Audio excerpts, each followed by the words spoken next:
Bad day for Biden, y'all. One of his special assistants had to testify in front of Congress. She didn't plead the fifth. Y'all like the video right here. Follow for more updates and check this one out. Today, the next witness will testify in the House Oversight Committee's investigation into former President Joe Biden's decline. Ashley Williams, his former special assistant, will face questions on what she knew while working in the White House, but it still remains to be seen if she'll in fact answer any of those questions. Michael LaRosa was press secretary for First Lady Jill Biden, joins us now. Michael, great to have you here in studio. You know the inner workings of the Biden White House better than almost anyone. How crucial will Ashley Williams be to this investigation? Ashley was is an unflinching, loyal aide to the Bidens. She's part of a group that I think she's been with them for a long time, first of all, but part of that group that I say was very emotionally and personally invested in the Bidens. She was her, Anthony, Annie, Tomasini. They were all given a lot of latitude and authority. She knows everything in terms of whatever accommodations that they're looking to discuss with Ashley, she would know a lot. She's smart. She's a lawyer in her own right. But hopefully she takes a different approach than some of my other teammates have taken. Dr. Kevin O'Connor's attorneys are urging House investigators to pause this probe. It's an interesting strategy. We've been watching this, obviously, for the last several days, and he seems to be saying this is a tactic, frankly, to avoid just managing the country. And there are those, however, on the right who are saying this is a stalling tactic being rolled out by a guy who should have known better. What do you think of that?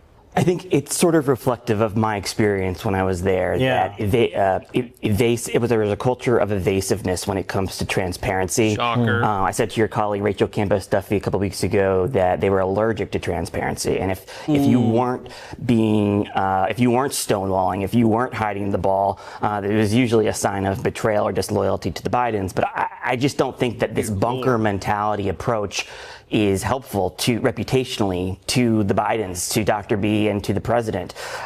They should be full disclosure, full transparency, showing that they have nothing to hide. This bunker mentality is sort of a way that people approached politics in the 90s, and it's just not sustainable in the media environment we live in. Well, I understand what you're saying about the media, and yes, we all want transparency. I think we can all agree that there wasn't any, or wasn't much, I should say, with the Biden administration. But this is a hearing in front of Congress. Transparency is a nice word, but when you're in front of Congress, you legally need to abide by the questions that you are asked, and you need to answer them truthfully.